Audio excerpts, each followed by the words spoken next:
சற்றுமுன் விடுதலை ஆனார் ஏர்போர்ட் மூர்த்தி அவர்கள். இந்த தலைப்பில் தான் இந்த காணொலியை நம்ம காண இருக்கோம். மிகவும் ஒரு மகிழ்வான செய்தி இது. காலையிலே நமக்கு தெரிய வந்துருச்சு. அவர் மீது போடப்பட்ட அந்த குண்டாசு ரத்து செய்யப்பட்டிருக்கு. சட்ட ரீதியாக அது எடுபடாதுன்ட்டு ஏற்கனவே நமக்கு தெரியும். இருந்தாலும் அவரை எத்தனை நாளுக்கு உள்ள வைக்க முடியுமோ அத்தனை நாள் நம்ம நிச்சயம் வைத்திடணும் அப்படிங்கிற ஒரு அதிகார திமிர், அந்த நோக்கத்தோட இந்த நிகழ்வு நடந்தது.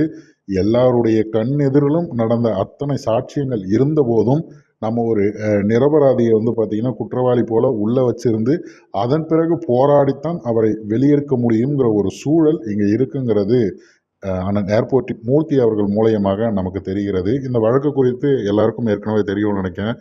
விடுதலை சிறுத்தைகள் கட்சியினர் தாக்கியதை ஒரு காணொளி ஆதாரமாக நம்ம வச்சிருந்தாலும் கூட, இன்னும் சொல்ல போனா காவலர்களுடைய மிக முக்கியமான எல்லாவடையும் நடக்கிற அந்த மெயின் இடத்துல நடு ரோட்ல நடந்த அந்த சம்பவத்திற்கு அவர்கள் மீது ஒரு சின்ன என்ன சொல்றது, ஒரு எதிர்ப்போ அல்லது அவர்கள் மீது வருத்தமோ எதுவுமே பண்ணாம தற்காப்புக்காக கையில் இருந்த பாக்கெட்டில் இருந்த ஒரு சிறிய, அதுவும் கத்தி கூட கிடையாதுங்க, சின்ன ஒரு கத்தி பேனாவுனை மாதிரி இருக்கிற ஒரு விடயத்தை வெளியெடுத்த உடனே அவர் இந்த அளவுக்கு குண்டா சட்டம் போடுற அளவுக்கு அவர் பெரிய தவறு செய்வது போல அவரை காட்டி அவர் மேலே என்னென்னவோ விஷயங்கள் பண்ணிட்டாங்க. அது எல்லாமே முடிஞ்சது. இருந்தாலும் இப்போ திருப்பி அதற்கு பதில் கொடுக்க வேண்டிய நேரமாக வந்திருக்கிறது.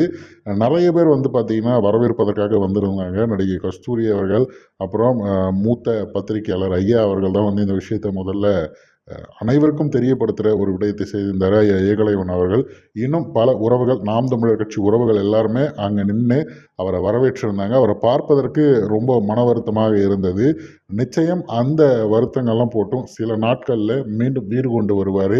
என்னென்ன நிகழ்வு நடந்தது அப்படிங்கிறத அவர் வாயாலே தெரிந்து கொள்வது ரொம்பவும் சுவாரஸ்யமாக இருக்கும் அப்படின்னு எதிர்பார்க்கப்படுகிறது. இந்த அச்சுறுத்தலுக்கு அடங்கி போகிறவர்கள் நிச்சயம் தமிழ் தேசியத்தை ஏற்ற நபர்கள் கிடையாது. அதற்கான பதிலை விரைவிலே பார்த்தீங்கன்னா ஏர்போர்ட் மூர்த்தி அவர்கள் பதிவு செய்வார் அப்படிங்கிறதுல மாற்று கருத்து கிடையாது.